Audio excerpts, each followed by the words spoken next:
Hey, what's up, guys? Loper and Damon Martin coming straight at you. Fight Society podcast. Great to have you along.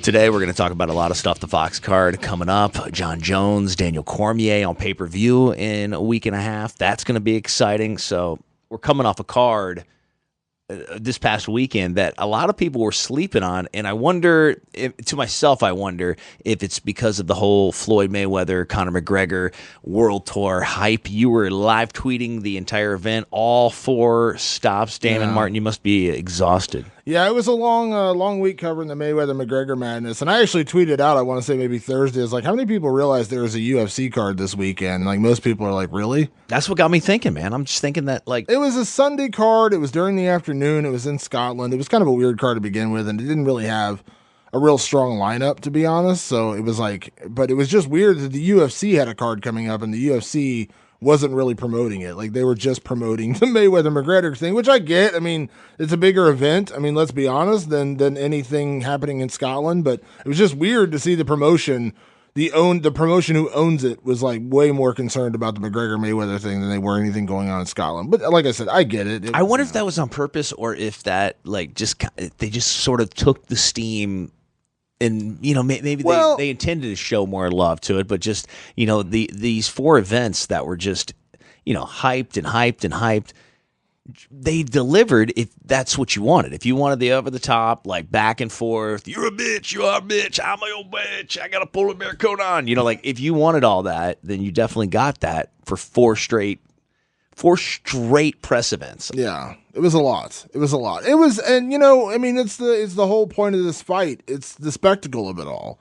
You know what I mean? That's what everyone wanted. They wanted a show. They wanted entertainment, and these press conferences provided that for the most part. I think it went on a little long, but that's what people wanted. They wanted to see these 2 guys go at each other, and that's what they got for 4 straight days. And it was like the ultimate promotion for that fight. Like, if you were on the fence about whether or not you wanted to watch that fight, those press conferences probably pushed you one way or the other. Either you said, I don't want to hear these guys anymore, I don't want to buy it, or I can't wait to see this, I want to be part. And you want to be part of the show. That was the whole point. You wanted to be part of the show. Even if you're like, I think Conor's going to get massacred and it's not a fair fight and blah, blah, blah, blah, blah.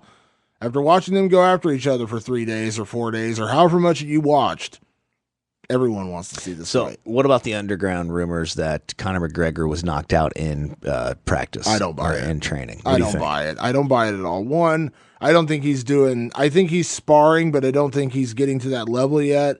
And I think that, I mean, there was a rumor before, maybe it was the Diaz rematch, or maybe it was the fight with Eddie Alvarez. Someone had tweeted that they heard Conor got knocked out in sparring and he was potentially out of the fight and all this garbage. It's like, come on now. Like, I know how tight they keep the ranks at SBG with in Ireland, and Conor just got to Las Vegas. Like, he's just now setting up his camp in Las Vegas for the next 6 weeks until So he's been in Ireland the whole time. He's been in Ireland. So who's seeing this? Who's seeing it and talking?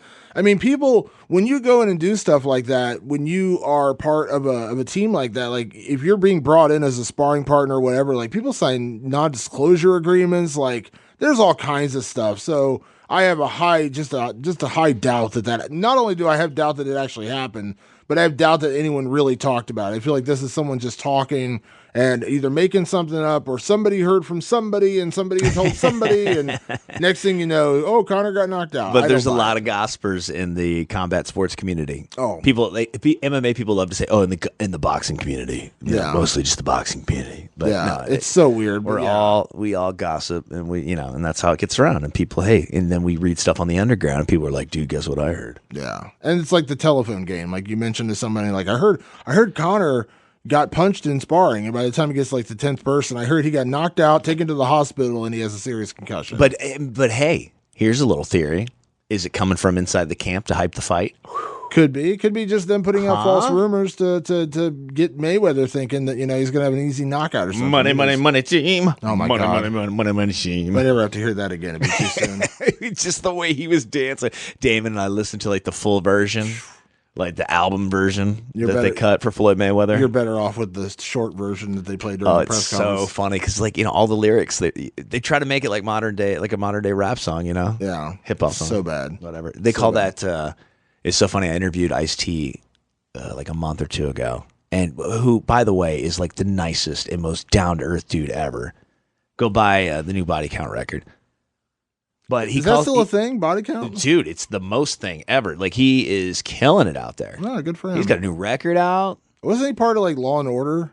It's called like All Lives Matter. But isn't he? No, I'm saying the TV show. Isn't he on Law? Yeah, hell yeah, he's on Law and Order, dude. Yeah, that dude's straight putting it down. Gets every piece of paper that's laying around. He's good like, for him. Where can I make some money? I'm going to go over there and make some money. Good for him. Yeah, Ice-T's getting it, man. But he calls it mumble. I think that's what it's called, mumble rap. Yeah. And he's just like, dude, he's had feuds. Remember when he had the thing with Soulja Boy? Soulja Boy going back and forth. Which, by the way, what's up with Dougie Fresh, man? Is that the only person they could get? Oh my God, that was so painful to watch. I mean, I don't disrespect. But I don't dislike Dougie Fresh, but that guy was dying 1,000 deaths up there on stage. He was doing cover songs, and then he was just like. Did he do his own song? I don't think he ever did. I don't think he ever did. I don't think he ever did his own song. Maybe he did. Man. I don't know, but it was bad. Weird. It was so bad. Like, he came out dancing to September by the Isley Brothers, Earth, Wind, and Fire. Excuse me. Earth, Wind, and Fire, and then he starts doing like all these. You remember this track? You remember this? And I'm like, what the hell is? It's like what is going on? You're driving down the street with him. Yeah, like what are you doing right now? Like, they had so many. Like that one, they had. Who was the guy that did the first day? They had. Well, Drake was in Toronto, and then you're talking about in Los Angeles. Yeah, who did they had someone come out and rap for that one too? Where it was just like, what are we watching? No, it was just some random person. Everybody was like, who was that? There was a named person at one of the events. Besides that, I can't remember who it was. But anyways, yeah, and then Drake showed up at the Toronto show, which is hilarious because he's obviously from that area and he's from Canada. But yeah, it was just like bizarre. Like, it was just such a different type of press conference than anything most UFC fans are used to watching, because there were like no questions and answers. Yeah. It was like a spoken word rap battle is what I called it. Like, that's the best way I can describe it. It was literally like a spoken word rap battle. Like, they would just go out and insult each other for 15 minutes and then they'd face off. Like, it was just the most bizarre. I don't know. Swiss Beats came out in New York. Yeah. Afterwards, and he said some crap about Timberland or something. I don't know. And then I think in Los Angeles it was like some no-name guy. I feel like there was a name guy. I feel like there was. But anyways. And then in Toronto, though, look, the most unfortunate thing was that Drake didn't perform. Like, one of Drake's dudes performed, and it was so weird. Like, he was rapping along with the track, but like he wasn't doing the whole thing. Well, he wasn't supposed to be there. Like, Drake just showed up. Like, he's a fan, so he like showed up. What is this? Fast Times at Ridgemont High? But he's supposed to be here today. Like, what? He just showed up because he's a fan. I guess he's a Conor fan, so he showed up to support Conor, I guess. So all right. I met Drake once. Really? At a UFC event. Yeah. In Toronto. Damon and Drizzy. Yeah. I'm not a Drake fan though. Who's the guy who's on the Showtime broadcast? Give me the lineup of the guys that, obviously Brendan Schaub. Well, they had the first day was Mara Ronaldo, Brendan Schaub, and Paulie Malignaggi is the other guy. Paulie Malignaggi is, first of all, super awesome. That guy's great, man. I mean, like, I could watch that guy talk about everything. Like, he is, what do you have? Chemistry? Paulie Malignaggi. He's just going to break that down for us real quick. But the cool thing is, I thought Brendan Schaub getting a shot, he did a great job. There's a lot of Schaub haters out there, but I thought he did a great job. Well, the one thing I didn't like, I get it with the broadcast, but it was like, you had Paulie being the boxer, and then you had Brendan being like the Conor guy. So it was just like so much of like one guy going for Mayweather and one guy going for Conor, and it was kind of like a little bit over the top as far as like, rooting it on. But I also understand that it kind of represented though like a lot of the conversations that are going on in real life. Yeah, I understand it to a certain extent because Conor is such an underdog, and people are saying he doesn't have a chance to win, and so of course Brendan's there to kind of pump him up and make it sound like it's a legit fight, blah blah blah. So they did a good enough job. I mean, I don't know. I think the whole press conference thing, like the anticipation for it and the delivery of it, there were a couple days that really delivered, and there were a couple days, I would say a couple days, but at least one day fell really flat, and that was the Brooklyn day. That one was terrible. Yeah. Toronto was the best energy, best crowd, best reaction. And who's the African-American guy that was doing the broadcast? I can't remember his name. He was really good. Yeah, he was solid. So he took that was actually supposed to be Ariel's slot. So is that what Ariel was supposed to do? Yeah, Ariel was supposed to be that guy. Yeah, so he got cut at the last minute. If people don't know what's going on with that, Ariel Helwani from MMAFighting.com. Yeah, he was supposed to be that guy because Mauro Morrow was there for day one in LA. And then Morrow had to leave because he does NXT on Wednesdays, so he couldn't do the broadcast. And Ariel was supposed to do New York and Toronto, and then they were going to have a different team, obviously, in London. But, I like that one. We should look up his name because that's rude not to know what his name was. But he was there, yeah. He did a good job, though. He did a good enough job. I mean, like I said, he hyped up the crowd. And but yeah, those press conferences were weird because you had they had like the random rap performances, and like after day one, no one showed up on time, so everything was starting like 2 hours late. And then you had the random Dougie Fresh performance in Brooklyn, which was just terrible. Yeah. And then they it was like Mayweather and McGregor were trying to outlate each other, like who could show up at the arena later than the other one. And London started late. Like it was I don't know. It felt like the press tour went on too long. Like, I think they should have done 2 or maybe 3 dates at most. I think 4 was a touch much. And I get it. Because when you do like a quote unquote world tour, you want to give everyone from kind of like all corners of the globe to a certain extent a chance to witness it in person. But in this day and age of the internet where everything is broadcast and live streamed, you're going to have people kind of judging each event. And when it's 4 days in a row, it just felt like a bit much. Like I felt like 3 days would have been enough. Maybe do New York, LA, and maybe do London or something like that. But I think you just get carried away. You know what I mean? Like you think it's going to be. The weird thing is I thought like. If they did it like UFC style, and you can speak to this a little bit, like, you've been at a million different press conferences, but the way they do it with the UFC, like where there's like the guys are sitting down, there's usually a table present, somebody's moderating it, whether it's Dana or whoever, and the 2 fighters are sitting at the table. And then they can talk all the trash they want. Conor McGregor and Jose Aldo did that all over the world, right? Did they do 4? How many did they do? They didn't. I can't remember how many they did. It's close to that, right? They did a bunch, yeah. They did a bunch. So... And that model's always worked for the UFC. And I just think that the fighters, it wouldn't have been so WWE if they would have had that format. But instead, like, they had to stand up there and, like, basically cut a promo. It was like the way the Attitude Era was with Raw, where it would start and you could always guarantee that Raw was going to start with whoever the big face was at the time or the biggest heel in the middle of the ring, giving their business, like what was going to happen this week. And that's what this felt like, like they were going to come out there, well, let me tell you something, brother. It's just, well, what's going to happen, man? Like, if they sit down, I think it plays more into the hand of like real sports, Yeah, it just, like I said, it was just weird. And especially on day one when they did it and Conor did his little speech and then you could see like he didn't really say much. Yeah. And then Floyd goes off and it's like they didn't bother to tell Conor what the format was. Like they didn't tell him that you got 10 minutes to cut a promo, go to it. You know what I mean? Like it was a weird thing. And then like, they both cut promos, and you're like, awesome, they're going to take questions. And then nothing, and then they just face off, and it's over. And it's like, what is going on? It's bizarre. Like, I don't know. It's just weird. Well, it's a bizarre thing to have everybody show up there, and, like, there's going to be this big entertainment, and, like, people are performing and all this, and then they're just, just for a stare down. That's not usually how it works. Well, here's the other thing is, like, everyone, by the time they got to London, everyone was like, these guys have run out of material. Like, they're just basically going after each other. And they've run out of material, which I agree with to a certain extent. But it's like after 3 days or 4 days or whatever, like how much more can you say? Like how many times can you call this guy a bitch? How many times can you say this guy's a hoe? How many times can you talk about his taxes? How many times can you talk about him getting tapped out by Nate Diaz?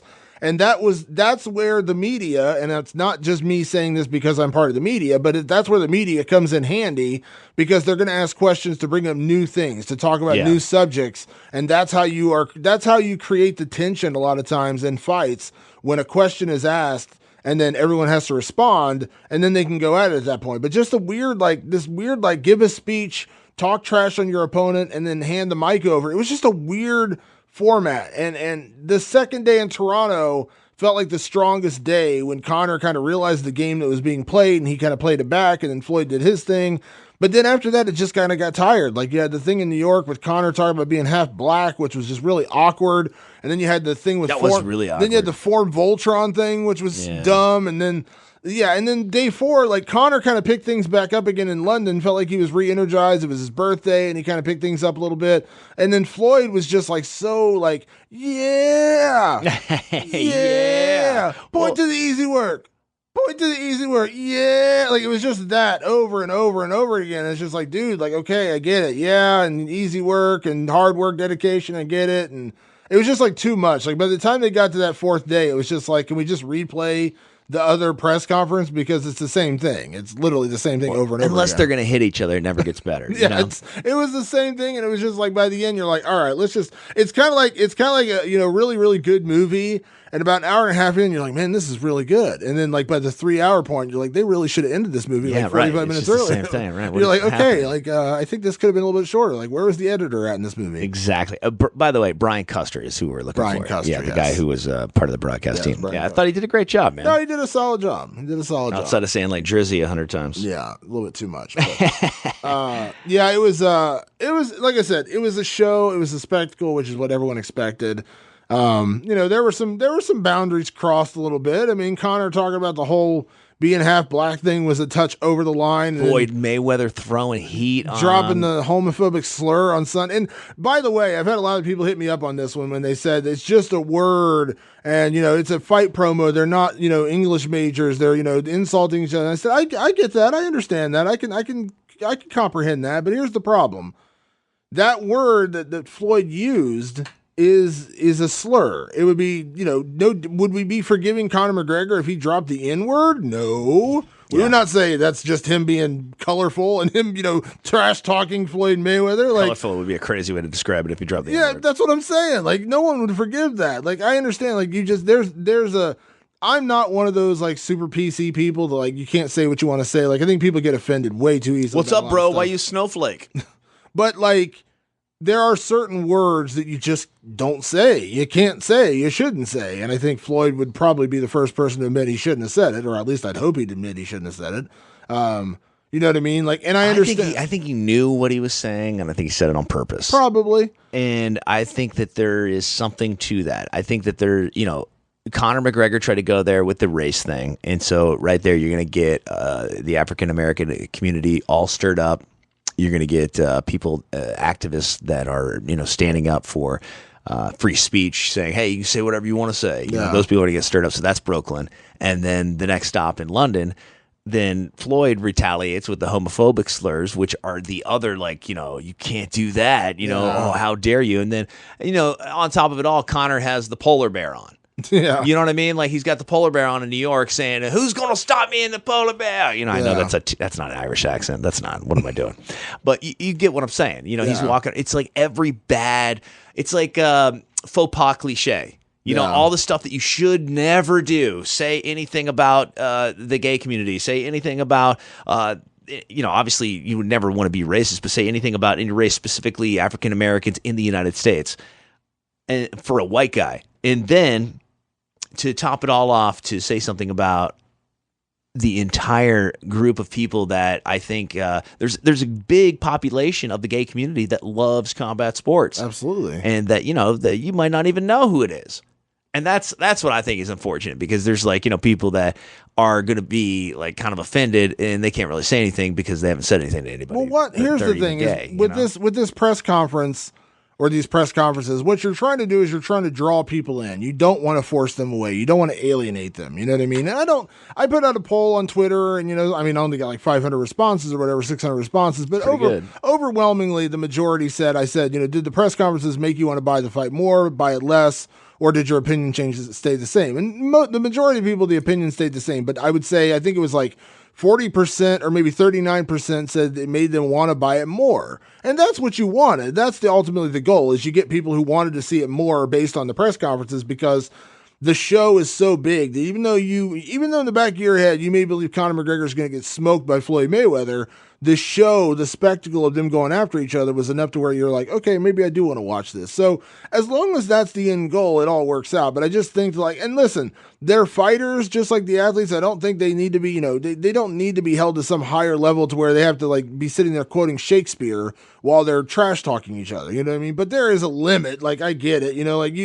I don't expect them to be Nobel Prize laureates up there quoting, scripture or whatever else to trash talk each other. But there is a little bit of decency in there where you hope they wouldn't drop a homophobic slur or to like get into the whole racism thing. Like, it's just like there's not much of a line, and I'm not one of these people that say you shouldn't have a line. Like, it's a very thin line, but just don't quite go there. I wish they wouldn't have gone quite there. But if it was moderated, it would have, if it went there even, it would have looked less like put on, man. And I think that's what kind of makes it a little more tough to digest, because it's kind of like, okay, so let me just suppose that you did this on purpose. Like, you're not even just off the cuff. You're not trying to offend.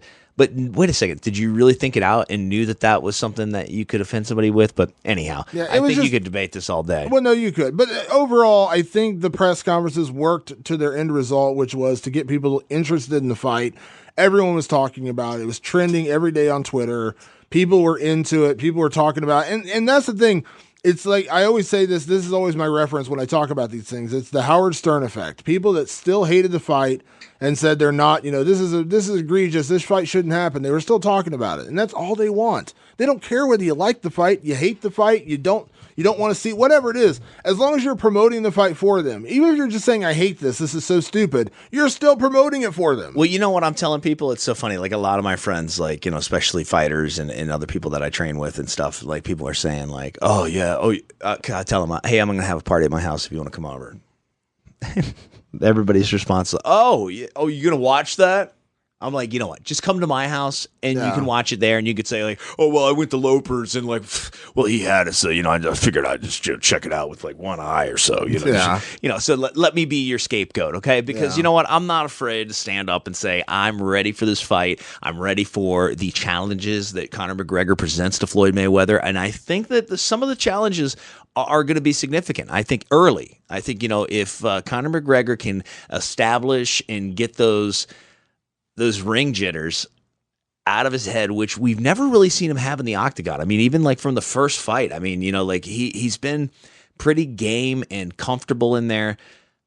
I would love to see what, the first couple of rounds bring, because, man, that's where the excitement is. As we get deeper, I think the chance that Conor could gas becomes more and more and more. Yeah, the longer the fight goes, the more it favors Floyd Mayweather. That's his deal. Yeah, but you know what? And like I said, I did a couple interviews over the weekend with people talking to me about the press conferences and everything, and I said ultimately, the fight. Yes, the fight matters. Of course, this is all leading to a fight, but this is not even the same kind of fight that Conor against Diaz was, where, Diaz stepped in late notice, he choked out Conor, and then they do the rematch, and the trash talk was all about the fight. This is all about spectacle with these guys. This is about the spectacle, and why people are going to watch this thing is because they want to be part of the spectacle. They want to see the walkouts. They want to see the first couple of rounds. Can Conor hit him? Can Conor do this?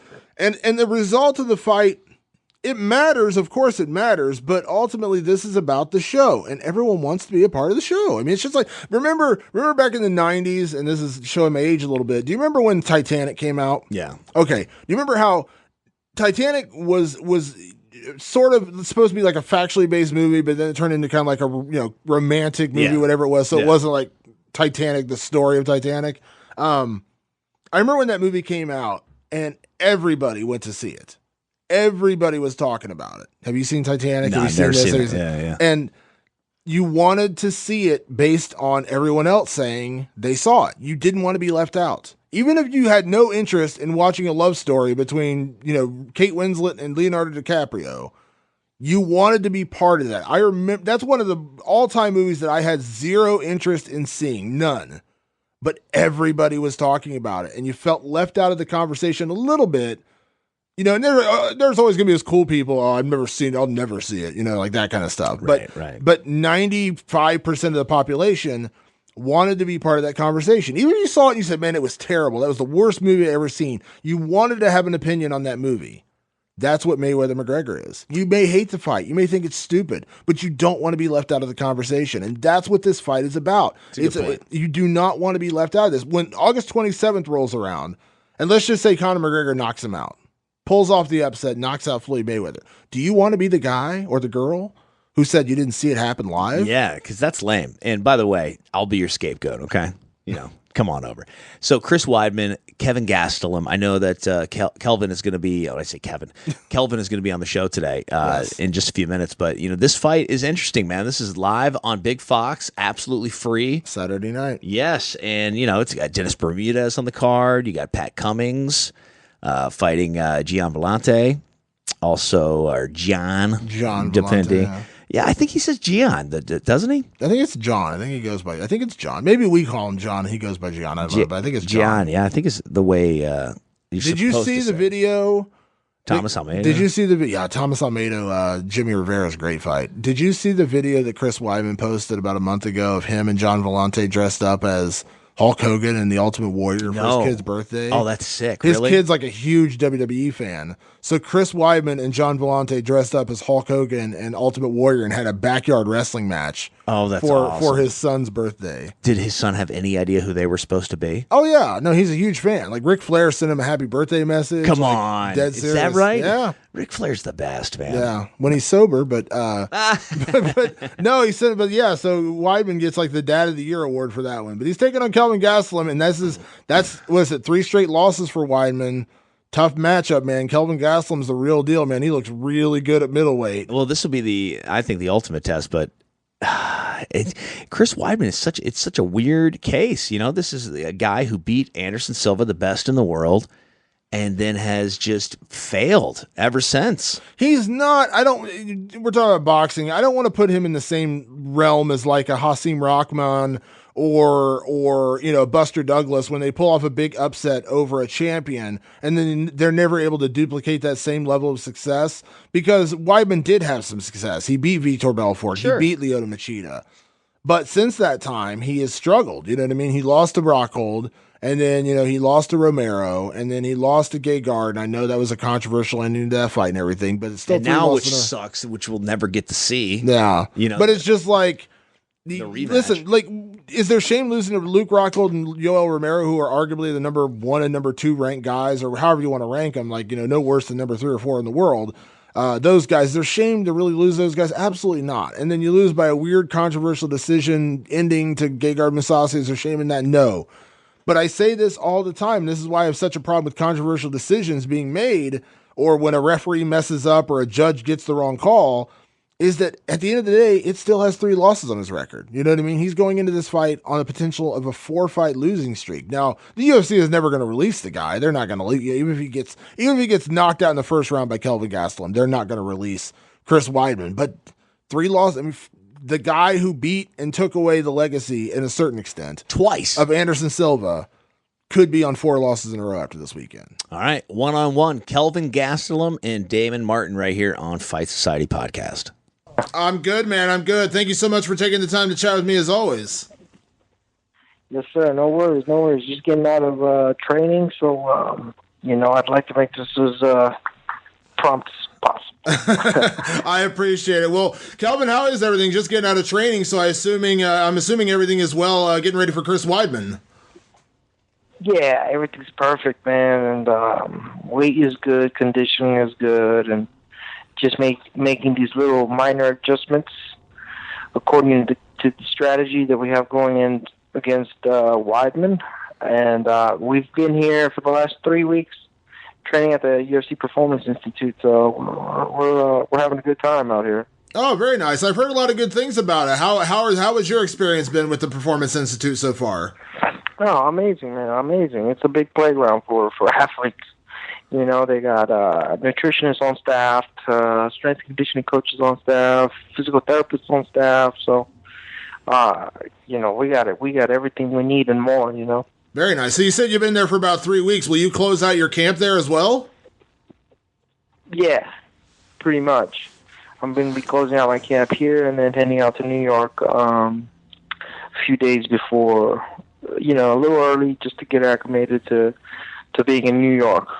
Yeah, understandable. Before I get to Chris Weidman, I don't want to dwell too much on the past, Kelvin, but I'd be remiss if I didn't ask you about, your last fight and everything that went down with that. I don't want to dwell too much on it, but have you gotten past that? Is that something that you can get past, or was that something with the whole Vitor Belfort situation in Brazil? Is that something that's always going to stick with you a little bit?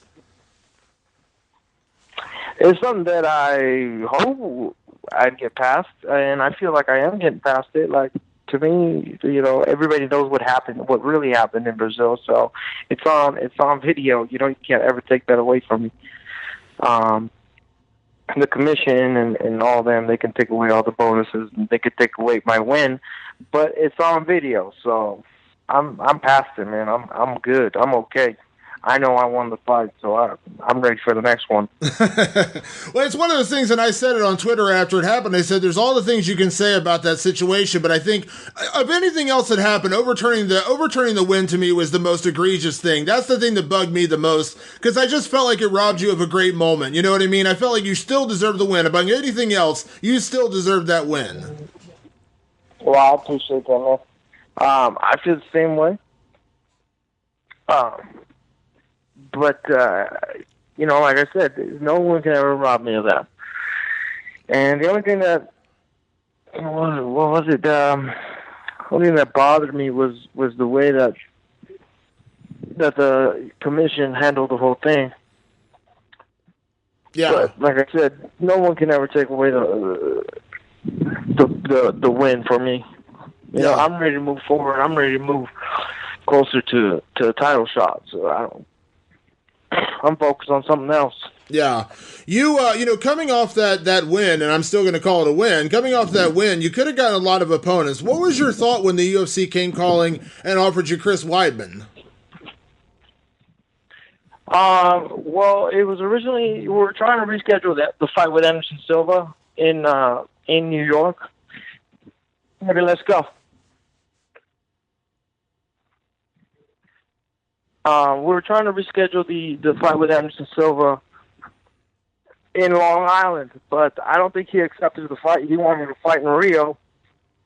And so, then they came up with Weidman a few days later, and I said, why not? You know, as long as it's a main event against a big name that'll keep me moving up the ranks, then I'll take it. You know, and that was exactly what it was. It was a big name, you know, former champion, big name, and I was happy. I was happy with the fight. But at the same time, Krista and I have gone along well for a long time. Yeah. Was there any disappointment you didn't get to have the chance to have that Anderson Silva fight, considering you were going to fight him, or is it just one of those things where it's like a replacement opponent, you just have to kind of move on from it? I was a little disappointed, because that would have been an even bigger moment for me. Just keep climbing up. I felt like I was in a spaceship ready to, on a skyrocket, ready to skyrocket to the moon. But that quickly came to a halt, and we had to step back and refocus and reset everything. After what happened with the commission. So, it was a bummer for me to lose that opportunity. It was a huge opportunity in my career, in my life, and it was a bummer. But at the same time, I feel like these things happen for a reason. I feel like these things, they either make you or break you, and you got to learn from it. So that's exactly the way I took it. Yeah. What are your thoughts, Kelvin, on Chris Weidman coming into this fight? Because he's currently on, a 3-fight losing streak, but not in the way that you would typically imagine. I mean, obviously, he had the title fight with Luke Rockhold, which was a battle. He had the, early opening against Yoel Romero, and then he got caught late. And then the controversy a little bit with Gegard Mousasi. I wouldn't look at Chris Weidman and say he's the typical guy on a 3-fight losing streak. But I want to ask your opinion. What have you thought of Chris Weidman in his most recent performances? That thing with your own Romero, I feel like he was winning the fight up to that point. And then what happened with Mousasi was just a weird series of unfortunate events, I feel. I don't know if he I don't know what was going through his mind in that Gegard Mousasi fight, but if that was me, I would have told everybody to get the hell out the ring. I'm ready to fight, instead of taking the time to check the eye, let the doctors in, sit down on the stool. No, I would have never done any of that. I would have been like, everybody get the hell out of the cage. I'm ready to fight.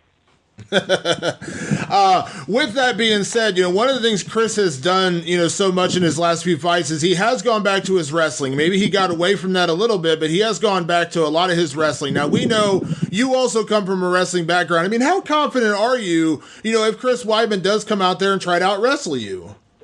I feel like that's what he's going to come out and do. But I'm confident in my wrestling abilities. I don't have the wrestling pedigree, or not the wrestling pedigree, but the accolades that he does, All American and whatnot. But I'm very confident in my abilities and my skill set as well. So I have no problem whether he comes out and wrestles. I feel like I can out wrestle him. I feel like I can outbox him. So I have no problem wherever the fight goes. I'm very comfortable. I'm very confident in my skill set. Yeah. I know you've talked numerous times about, fighting at middleweight versus fighting at welterweight. Now you've been fighting at middleweight a little longer with your last couple of fights. How much better, how much different do you feel like? Do you feel like your body has really adjusted and kind of taken to life as a middleweight now? Oh man, I'm loving it. I'm loving it. I'm much happier. I'm not struggling. I'm not dying. I'm not just keeping myself from eating food that I like. I'm keeping it pretty moderate, but I'm a lot more happier. But I still have my eyes set on that welterweight gold. Eventually, I don't know when, but I feel like eventually. I want to go back down and fight for the title. Yeah. Now that you are in this, main event with Chris Weidman, a former champion, I mean, listen, you beat him, it puts you that much closer to a title shot. And I know the championship is kind of a weird thing in middleweight right now with the whole, Michael Bisping, George St. Pierre thing, whatever's going on with that. But is that kind of your goal right now? Like pursue that middleweight title and then just maybe eventually go back and pursue the welterweight title as well? Oh, for sure. The middleweight division is a little stuck right now, but I feel like I can be the guy that comes in and puts it in place. And if I win in the championship, I feel like I could be the guy that just defends the belt, or I'm not going to be running away from guys, but I need to get that title shot first. Yeah. You've been very dominant at middleweight from, we're talking about your early part of your UFC career coming out to the Ultimate Fighter to your last couple of fights. I know you have a ton of respect for Chris Weidman. I know you're prepared for 5 rounds, but do you believe you can be that dominant in this fight as well? Yeah. Oh, yeah. A lot of my fights happen at middleweight, so I'm very confident going up against bigger, stronger guys. Although I am smaller, like my frame just somehow works. I'm just as quick as they are, if not quicker, and just as strong as they are. So I'm very confident at this weight class.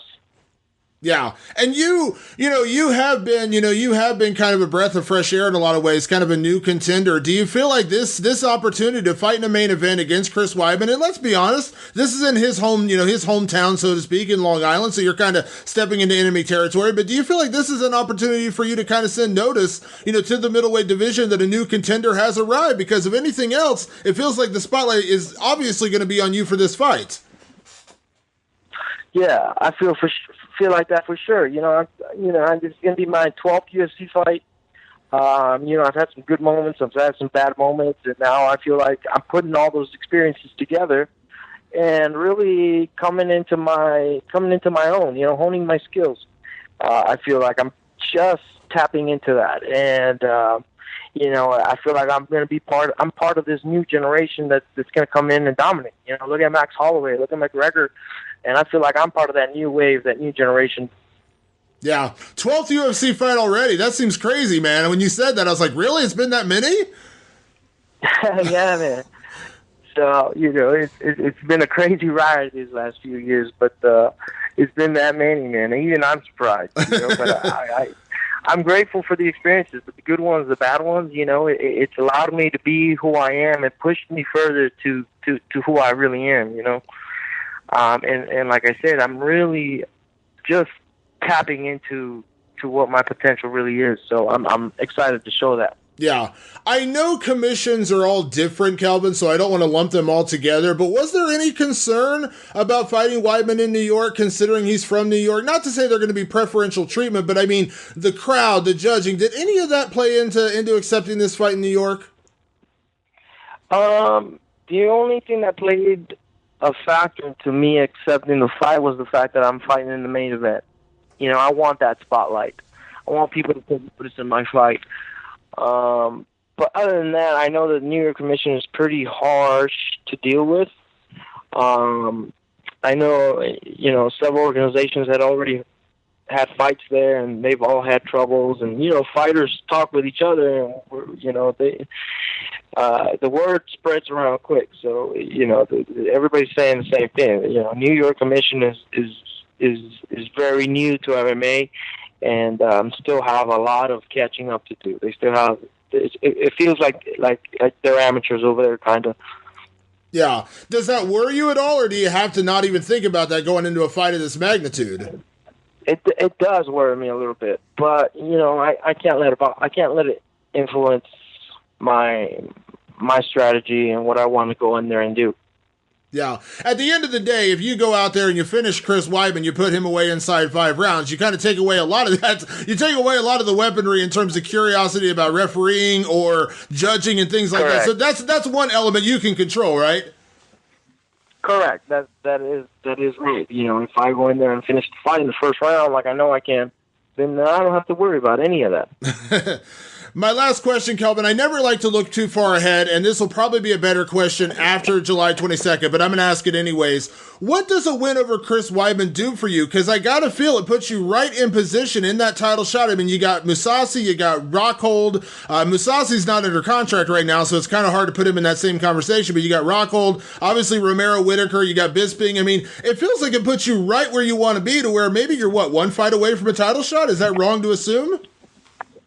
No, that's not wrong to assume at all. It's not next. It's not next. I want the winner of the Romero Whitaker fight. I feel like that could very well be my next opponent if I win, or when I win. But yeah, Rockhold's coming off a loss. I'm not going to fight him.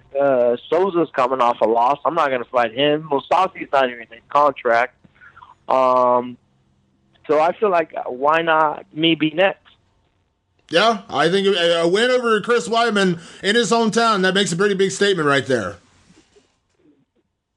Yes, sir, and I plan on it. So I'm excited to showcase what I offer to the middleweight division. Absolutely. Well, Kelvin, it's always a pleasure to catch up. I really appreciate the time. Safe training. Enjoy the Performance Center, man. I look forward to seeing you back in action in just a couple weeks' time.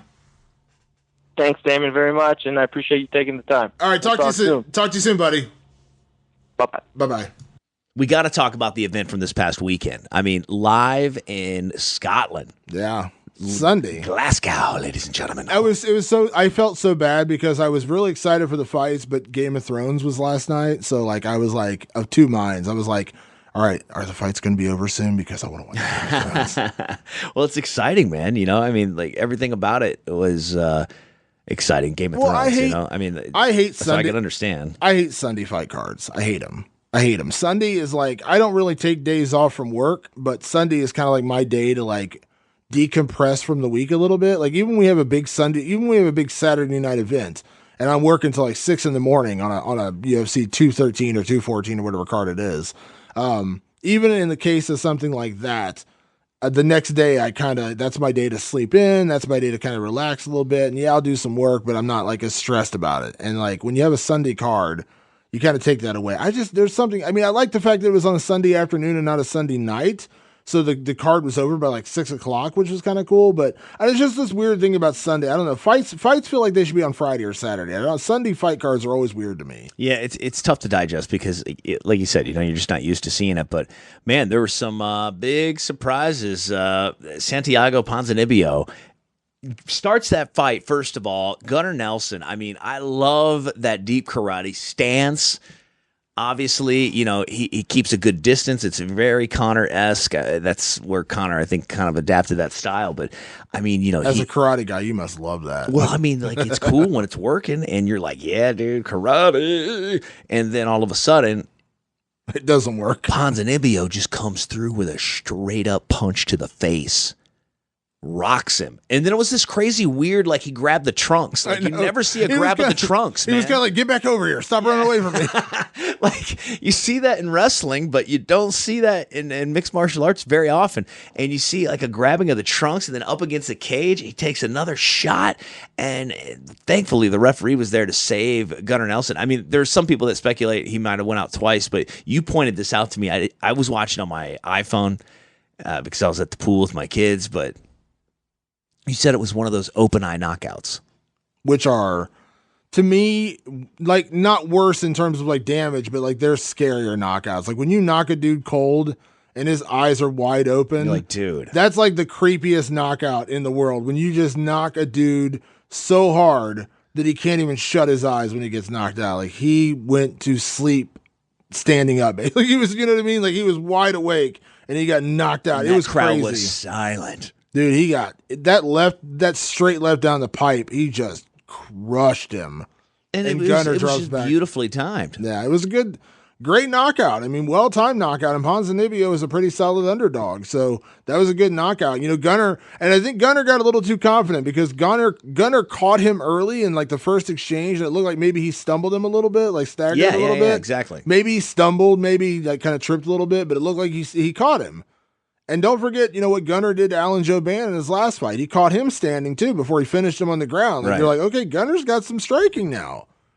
And I think he does. But maybe not the best idea to go out there and throw hands with a guy like Santiago Ponzinibbio, who is a knockout artist. With that deep karate stance and Michael Bisping, did you hear what he was saying to Kenny Florian? I mean, that was about reading the teleprompter and all that. That was Karen Bryant. Yeah, he did that. It was so she's like something about keeping your chin tucked. Yeah, your chin tucked. And he's just like, you're good at reading the teleprompter, but you don't know what you're talking about. Like, that was directed at Karen. Yeah. Oh my God! Did you see during the not to change topics real quick, but like her and Kenny Florian during the press conference, like when wearing the robes, that was so awesome. Like because it's probably so cold on the set, and she's freezing because she has a dress on. Yeah, and she's wearing the robe, and it looks like Kenny Florian's like bagging her between like the set, like between segments. And so she's such a nice woman too. I hate to say it. She's like just a sweetheart. I met her in person a couple times, but yeah, very funny. But anyhow, yeah. So that was directed towards her. Yeah.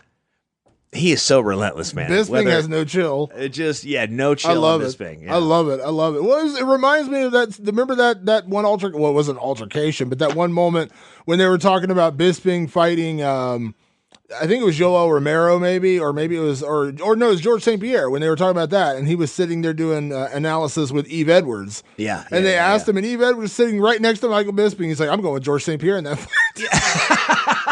And Bisping just looks at him. He's just like, I'm going GSP. And the look on Bisping's face was like, you did not just say that. That's hilarious.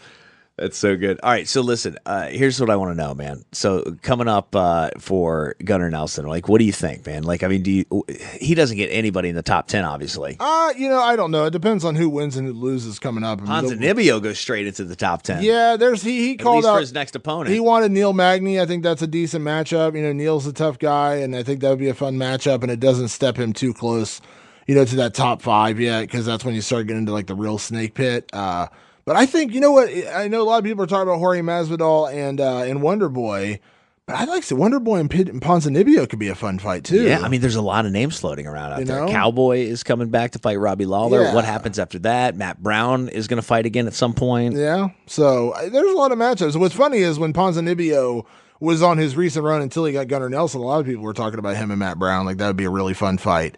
Knocking out Gunnar Nelson is going to put him probably, obviously at this point in the top 10. I think Gunnar was ranked 8th and he was ranked like 14th. But yeah, Matt like 12th or something. I think Matt's like 15 right now. 15, I think. Blasphemy. Maybe. But yeah, I think him and Magny makes sense. I mean, that's Matt's teammate. That's his boy. So yeah. Sure, Neil Magny would jump on the chance to fight him. I mean, and there's other matchups. Ponzinibbio. Yeah, there's other matchups out there for him. I mean, you could put, if you really want to tell, that might be a guy that could tie Ponzinibbio up, though. It's a weird thing because you want to give the guy, like, when you have a big performance like that, you want to give him I want to say favorable matchup to win, but you want to give him a favorable matchup to make it a fun fight. But at the same time, like, there's no easy way around it that he's going to run into some tough matchups. And, like, obviously, I don't think he's going to fight Colby Covington because that's his teammate. They're both an American top team. But, like, Kamaru Usman, who I think is one of the best prospects the welterweight division has right now, tremendous grappler, tremendous wrestler. That's like the anti-Ponzinibbio guy, you know what I mean? Like, do you throw him to an Usman? But is Ponzinibbio a black belt in Brazilian Jiu-Jitsu? No, I don't think so. No, I don't think so. I don't think he wants to mess around with Usman grappling either way, dude. Usman is a beast. Yeah. Well, he's trained at ATT. But that's what I'm saying. Like, do you want to Do you want to throw him into a fight with a wrestler like Usman, who will almost undoubtedly look to take him to the ground and beat him up? Or do you want to give him a matchup where you have a chance for another highlight reel knockout? It's a weird balancing act because it's like, because like they were trying to make Justin Gaethje against Kevin Lee.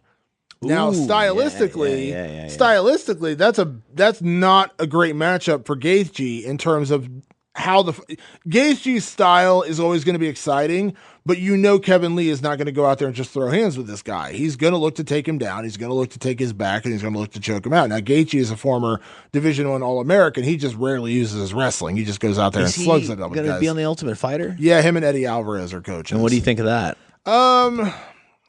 I get it. A lot of people were like against it, saying like this guy just came off a huge win and now you're going to saddle him with the Ultimate Fighter for the next few months. But here's the thing. He had a war with Michael Johnson. I'm talking like toe to toe. I mean, there's no way he walked away without a couple, brain cells being sacrificed as a result of that fight.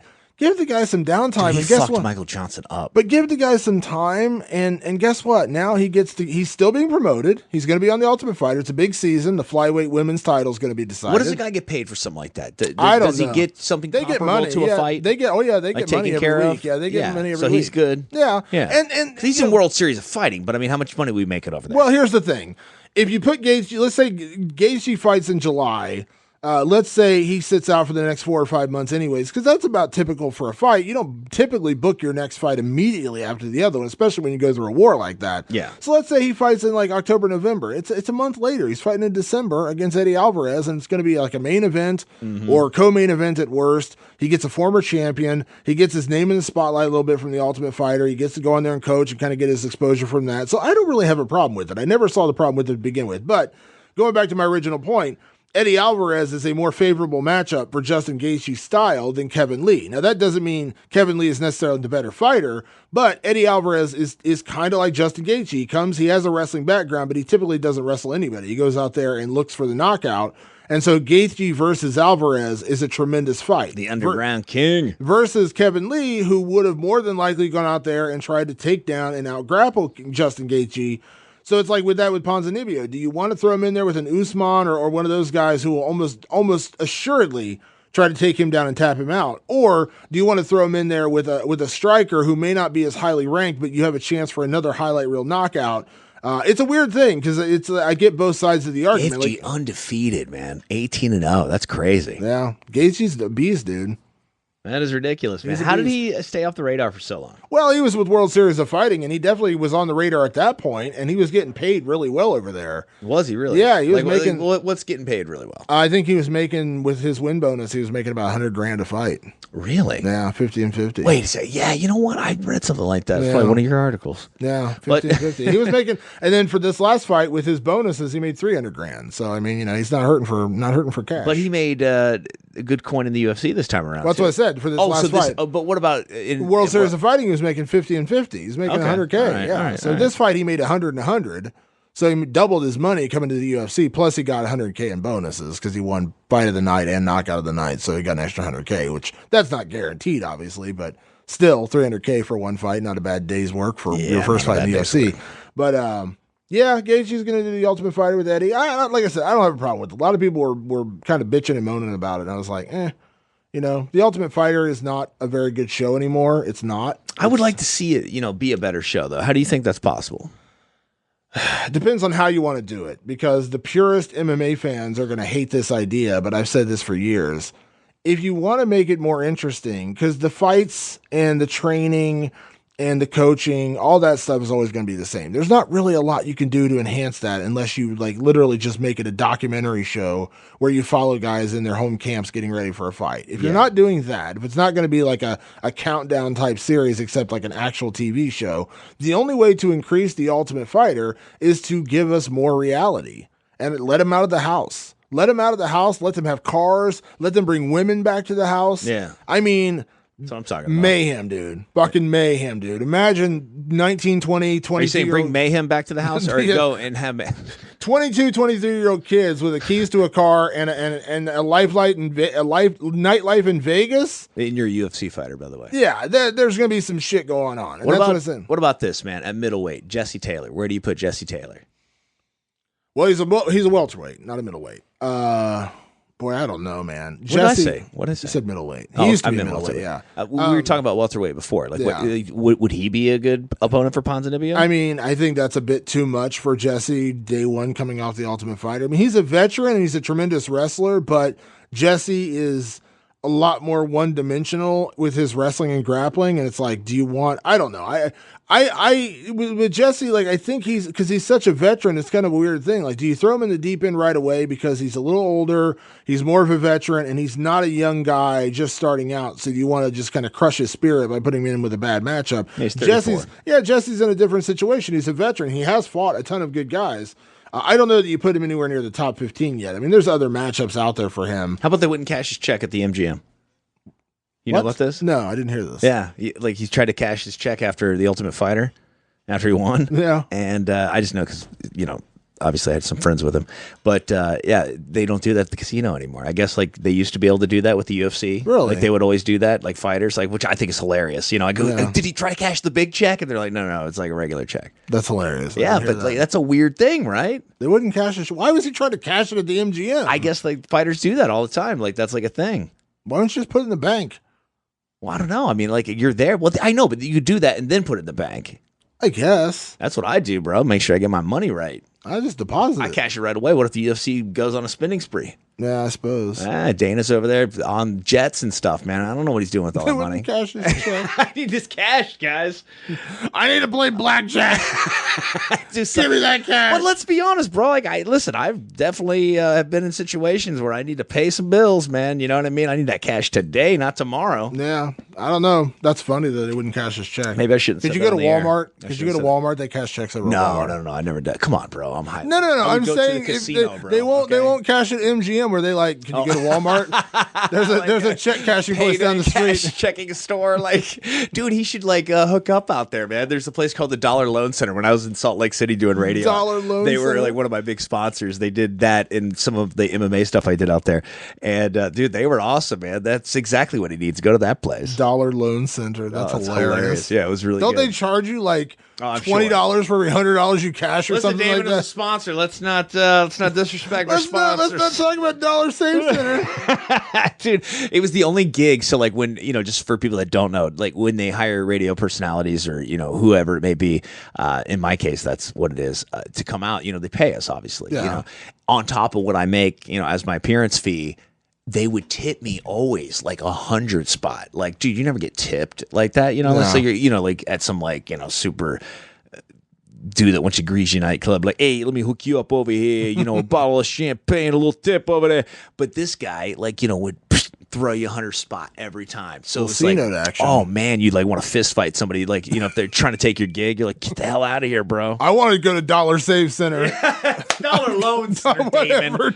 And they're not paying me anymore, so I refuse to say their name again. Dollar Save Center. It sounds like a dollar store is what it sounds like. Go to Dollar Save Center, cash your check, and then buy some laundry detergent. Hey, on my social media at Jeremy Loper, that's JeremyLoper. Go check it out. I just I got a reverse hyper scout from over at the gym at Westside and Westside Barbell, and Tom brought it over to my house, so I shot some video, and I'm gonna do like a reverse hyper video a few times a week, so that way people can kind of see some of the exercises. Because up to this point, these reverse hyper machines that Louis Simmons designed, they're huge, but like now it's called the Scout, so you can put it like in your house or like if you have a gym or at the office, whatever. But man, for spinal decompression, like if you have like trouble just sitting down and your back hurts or whatever, this isn't even a commercial. I'm just saying like, how amazing this is, because I just had to drive my whole family down to New Orleans. My wife's from Louisiana. I'm sorry. So I have 4 kids, and then my son who just turned 14, he was able to bring us a friend.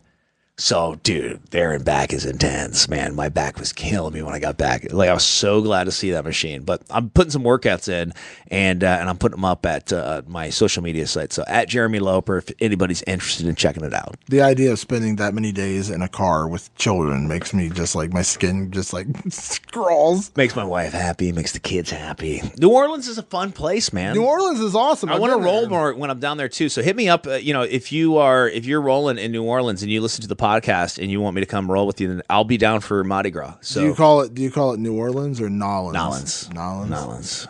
Nolans. Nolans. No, I don't. Just Nolans. Nolans. Yeah, I go. No, I don't. Just Nolans. I've been to New Orleans at least one time. Yeah, so, New Orleans. They will kick you in the face for saying it. Yeah, that's like calling Louisville. Louisville. Yeah, Louisville. Louisville is ridiculous. Louisville. Once in a while, you'll see a broadcaster conflicted on TV, like today in Louisville.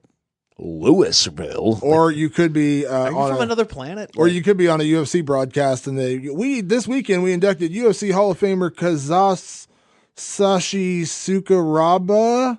Do you remember that? Was that Todd? I'm not going to say who it was. I don't want to personally call him out on that one, but that was bad. That was real bad. Whoa, man. That was real bad. I read something about that. It was real I didn't bad. see it live. There's a video of it. It's bad. I was actually in New Orleans. I feel for him because in one level it's like I almost feel like because you're reading from a script, you're reading from a teleprompter or whatever. You know what I mean? And like in that moment, for guys like me that are I do play-by-play for some regional organizations and like also pro jiu-jitsu competitions. I would love to get a shot at being on a broadcast for the UFC. Yeah. So when you cannot pronounce Sakuraba, who is a legend in the sport, like that might be a little bit of an issue. Yeah. That's what I said. I was like, I don't want to throw the guy under the bus, but at the same time, if you're at that level, like if I'm right, if you're working for, Joe's Weekend Fights, and you back at Joe's Weekend Fights, sponsored by Dollar Save Center, brought to you by the Dollar Save Center. Over here at Joe's Weekend Fights. Yeah, if you can't pronounce Sakuraba on that show, maybe I give you a pass. But you better know how to pronounce Kazushi Sakuraba. That's all I'm saying. Yeah, you better know it's Royce Gracie, not Royce Gracie. Okay, I'm just saying there's certain things that you can't mess up at that level. Oh my God, it is so crazy. I mean, like it's almost unbelievable that it even happened, right? Yeah, and that's what I said. I feel bad for the guy because I'm quite sure at some point in the last 12 years that I've been doing podcasting for mixed martial arts, I have butchered someone's name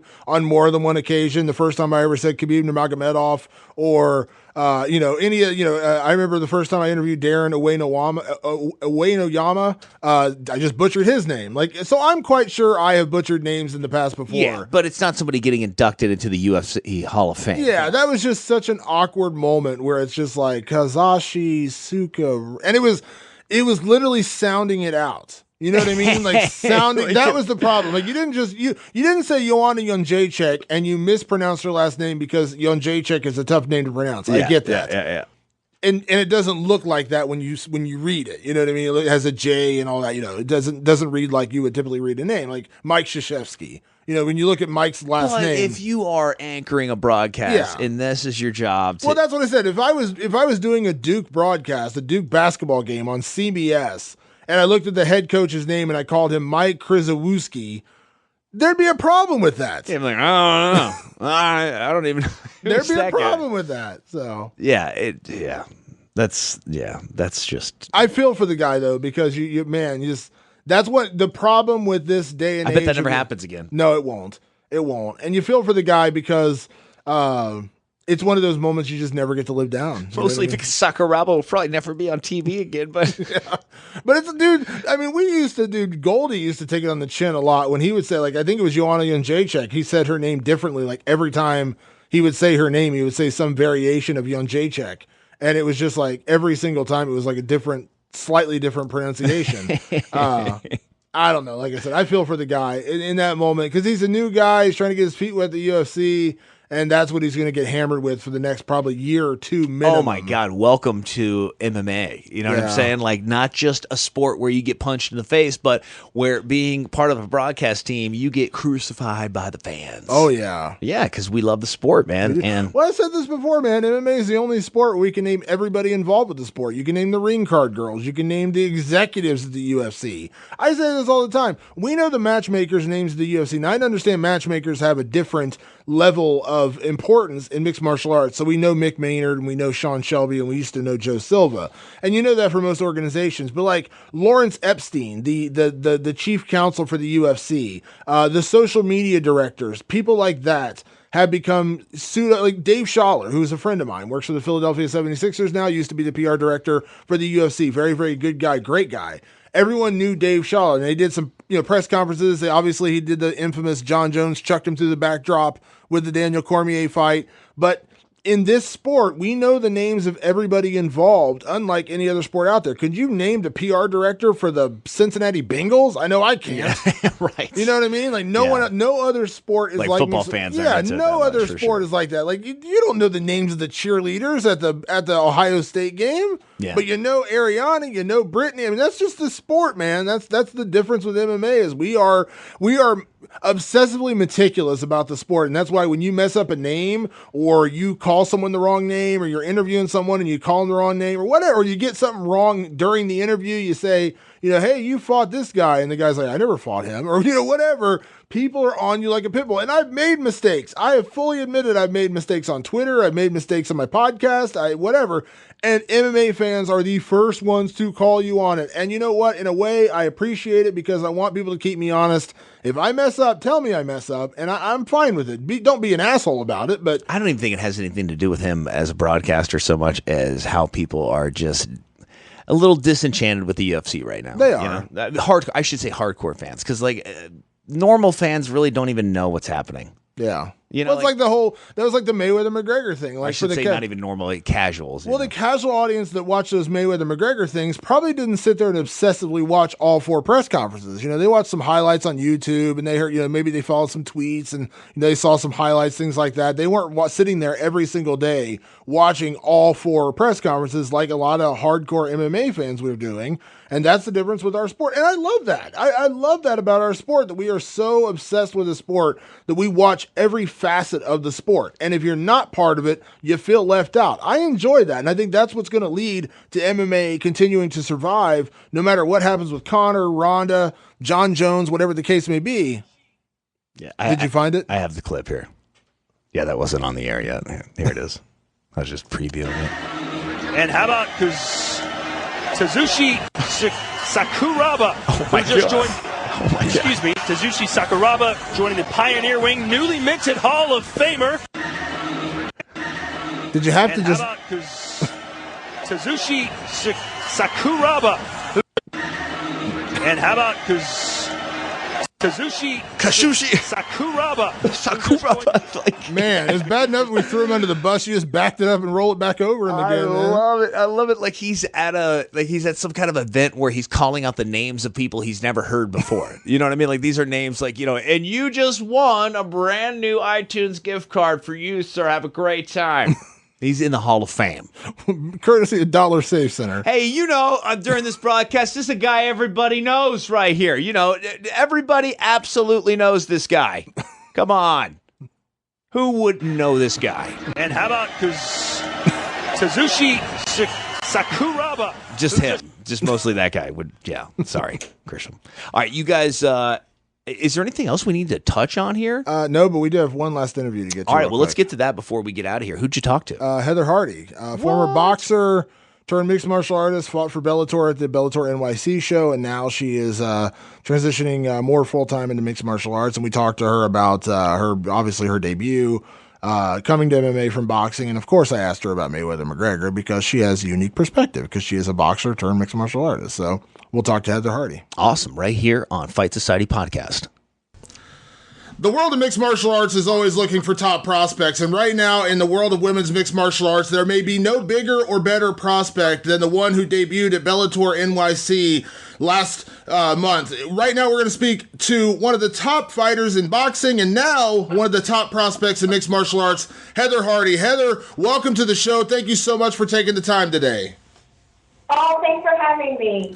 So, Heather, it's been a few weeks since the fight. I know you loved it. You soaked it all up that night. But kind of give me a sense now, a few weeks later, how are you feeling about that mixed martial arts debut? Oh, my gosh. I mean, I took a week off and then was right back in the gym because, just like with my boxing, when I had my first fight, it was great to win, but I knew I had so much to improve on. So I was super eager to get back and start training and learning new tricks. Yeah. The funny thing is that night in New York City, there were two prospects everyone had their eyes on. Now, I don't want to disrespect James Gallagher because he was also one guy, but he had a little bit more on the radar. But it was you and Aaron Pico. You both had, that kind of debut pressure for your first fight. Now, nothing against Aaron Pico. He was in a tough spot. Obviously, he came up short. How did you feel that pressure? Because I know you've gone through boxing, but mixed martial arts is a different animal. It sure is. I mean, I think, though, I'm no stranger to the big stage. It wasn't just my mixed martial arts debut, but it was at Madison Square Garden in front of 20,000 people screaming my name. There were such high expectations going in. But the true story is there's no one I want to please more than the three guys in my corner, my coaches. So whether it's a fight at the Garden or if it's a fight in the middle of nowhere, I feel the same kind of pressure like I have to win for them. Yeah, and you went out there and you got a TKO, which I know had to feel good, and you had to deal with adversity. I mean, you had the clash of heads, obviously a lot of blood streaming down your face. I mean, as a boxer, I'm sure these are things you've dealt with before, and, obviously you've dealt with those kind of things, but, you had to go through a lot. It's not like you got a 10-second knockout. You had to battle into the third round to get that TKO. So did it feel good to get a little bit, get your feet wet a little bit more than maybe what you could have done, had you gone out there and let's just say you did get a 10-second knockout? Well, I think that by making it go to the last round, it shows people that I can fight, not just one punch or not what's going to happen if someone does this or what's going to happen with that. Like, I don't think that I could have scripted a better fight to come out of, to display who I am as a fighter. I'm gritty, I'm in your face, I'm relentless, and I'm going to keep coming no matter what you do. Yeah. So, now that you're out of that fight, you had that first debut, and like I said, that spotlight was very bright on you. I know you said that you want to do boxing and mixed martial arts, but where's your head at right now as you sit a few weeks removed? I mean, is the focus right now another fight in Bellator? Is it boxing? Where's your head at right now? I'm really anxious to jump on whatever opportunity presents itself first. I'm boxing, but I'm also training in MMA. I would ideally love to get 2 more fights in the cage before the end of the year. I'm not saying that I won my debut and I'm the best fighter and I can beat everyone. I know I need experience, I need cage time, I need more training before I can even talk about getting to those upper level girls, but I'm super confident that I can do it in a third of the time of most people. Yeah. Unlike a lot of women's fighters from, let's say, a decade ago or maybe 15 years ago, you have choices now in your career. I mean, now, women's mixed martial arts is huge in the UFC. Invicta FC is out there. Obviously, you were signed with them briefly. That's an all-women's mixed martial arts organization. World Series of Fighting, now Professional Fighters League, they've dabbled a little bit in women's fighting. And, of course, Bellator. Having your first fight in Bellator, Heather, do you feel like you made the right choice with the promotion that you chose, where you're going to fight? I couldn't be happier with the whole experience. I mean, the team behind me was amazing, working with each individual department. I mean, it was honestly like, when you're worried about going to a new job, how everybody's going to treat you, everyone was so sweet. So I honestly am really hoping that they'll have another fight for me soon. I'd love to do another fight with them. Yeah. One thing I applaud Bellator for when it comes to their prospects is they do give you a chance to grow and evolve actually inside the cage. We've seen it with Michael Page. We've seen it with some other fighters because when you're, so early in your career, you shouldn't be fighting the number one fighter in the world at 125 pounds right now. Let's just be completely honest. I mean, do you feel like that's going to be a helpful thing that you will have time to grow and evolve while also, getting that fight experience? Of course, and I think it would be really disrespectful to the girls who hold the titles right now, who have worked so hard to get where they are, to have the organization say, well, I bet this girl can beat you. I have to prove myself a little bit more first. Yeah. We've now seen with your rise over this past, couple of years, and obviously in the UFC with Holly Holm, a couple of high-level, very respected women's boxers make the transition to mixed martial arts. Now, I've read some other interviews with you, Heather, where you talk very openly about the issues in women's boxing. What do you feel like, because you're still boxing, you haven't given that up yet. What do you feel like it's going to take to really bring women's boxing to the level of maybe where it's at the level with women's mixed martial arts? Because I'll be honest, I think women's mixed martial arts is, hand in hand with men's mixed martial arts. Like, there are superstars who are far bigger in the women's realm than there are in the men's realm. And I think that's something that we haven't seen as much in boxing. Yeah, I think what it is, you hate to always refer back to Ronda Rousey because the UFC has had tons of champions and tons of really talented girls, but she's the most notable. I think we can agree on that. Dana White really took a chance on her, and he put her on a really highly publicized, a card where he expected a lot of people to be watching. And my big thing this whole time in boxing was like, look, I boxed on the undercard of Porter Thurman. I think they had 1.25 million viewers. Had you put Heather Hardy on as the co-main event before Porter Thurman, you think people would have turned off their television sets? It's a matter of exposing this female talent to the general public, and boxing is so reluctant to do that. Yeah. Is it disheartening at all when you're looking at your career choices going forward that, here you are talking to, another mixed martial arts guy, you had so much attention on your mixed martial arts debut, and you haven't had that attention as much from boxing? I mean, does it, I don't want to say leave you jaded at all, but I mean, does it kind of make you think, man, maybe I should, focus more on the mixed martial arts, considering, that they are giving me the respect I deserve? 100%. I mean, it's like if you have a job and you love your job and you love what you do, but everyone at your job treats you like shit. And then you go to a new job that you didn't think that maybe you would like as much as your old job, but everyone is so nice to you and they pay you more and they treat you better. And it's like, what other job? Why would you want to go back? I love boxing, but boxing doesn't love me back. And am I saying, am I going to give up on it? Hell no. I love it too much, and I have too many goals. Like, there are belts I still want to get, girls I still want to fight. So I'm not saying that I'm going to give up on it, but I think that boxing is really going to have to present me with an opportunity that makes sense for me to want to do it. I mean, I'm training MMA 6 days a week now. Yeah. I'm putting on the gi and I'm kickboxing and I'm, just doing sparring. I'm traveling to Philly with my team. Like, I'm really serious about improving and getting another fight in the cage as quick as I possibly can. Yeah. I had this conversation with Misha Tate a few weeks ago where we talked about, there's a real push in the world right now, and I think rightfully so, about not only women's equality, but pay equality, things like that. And I don't want to turn this into that conversation necessarily, but, she mentioned to me that what the UFC and Bellator and other organizations have done is they've kind of given the model for sports and maybe employment in general of how women should be not only treated, but also treated equally to their male counterparts. Having come from boxing where, let's just be honest, it hasn't been that way. I mean, outside of maybe Layla Ali and maybe Ann Wolfe to a certain extent, there really hasn't been that same level of respect and equality in boxing. I mean, did you feel that with mixed martial arts? Because you come from that side, so you felt both of them now.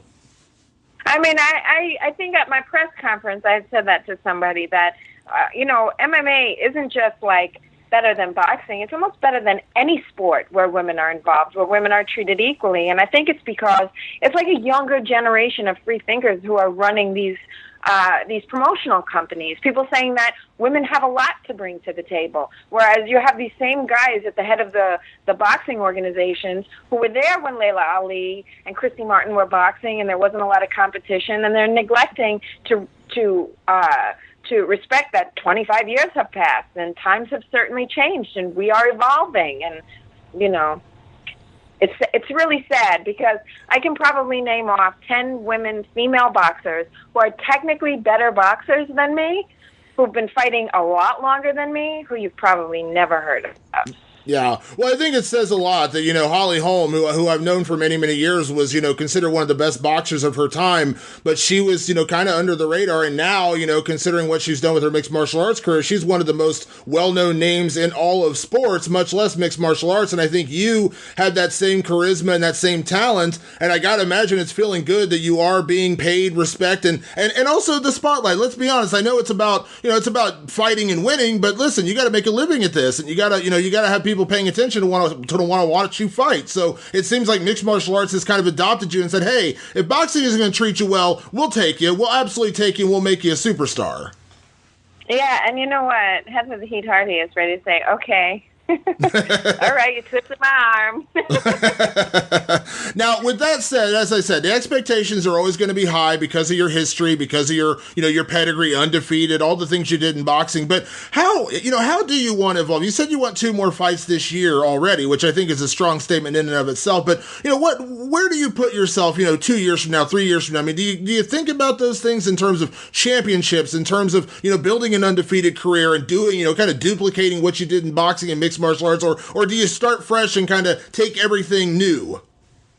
No, I don't think so. I think, I bring that championship mentality into MMA. Like, I'm humble right now. I'm nowhere near where I should be saying I'm going to be the best and I'm going to be the greatest. But what I will tell you is that my work ethic is going to get me where I want to go. So I don't know if this time next year I can say I will be a champion, but I will eventually be a champion. And I don't plan on ever letting anyone beat me inside the cage. Yeah. Because I have that mentality. And you can't learn that in the gym.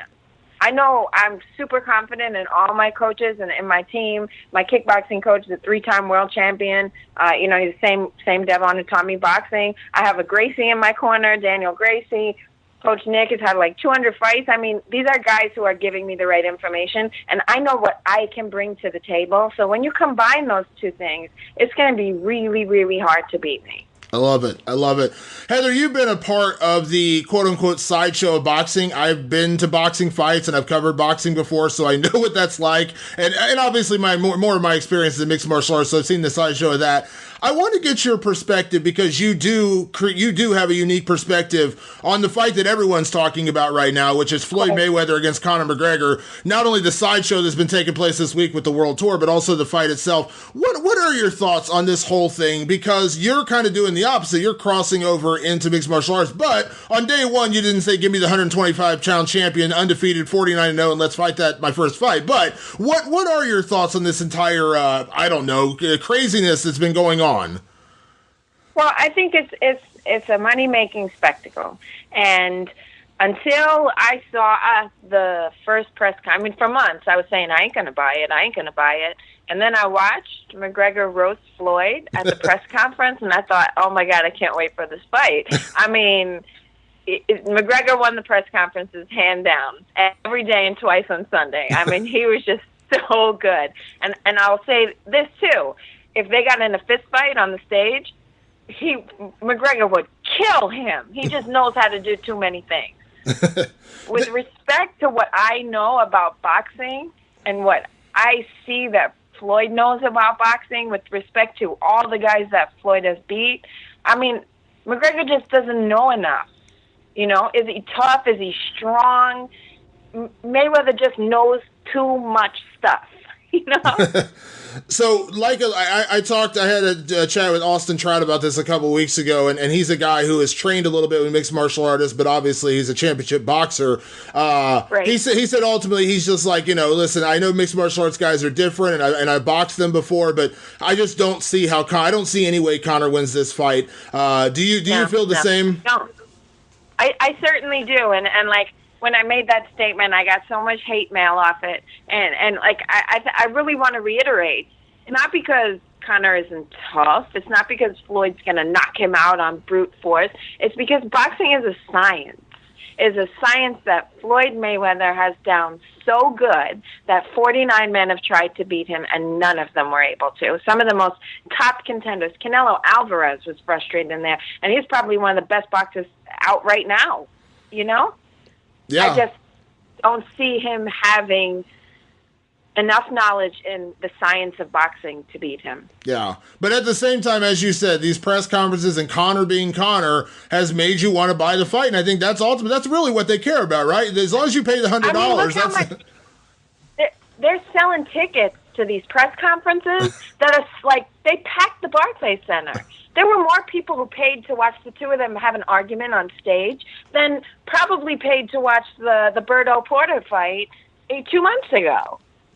So they're making money in every big city in the world. Everyone on the planet is going to buy this fight. I mean, it's a win-win. It's a business. Christy Martin said a long time ago, as soon as one ticket is sold to a sporting event, it stops becoming a sport and it becomes a business. And the both of them know how to drive this business. Yeah. Well, I think in your own career, Heather, you're showing that you are a smart businesswoman because you saw the opportunity in mixed martial arts.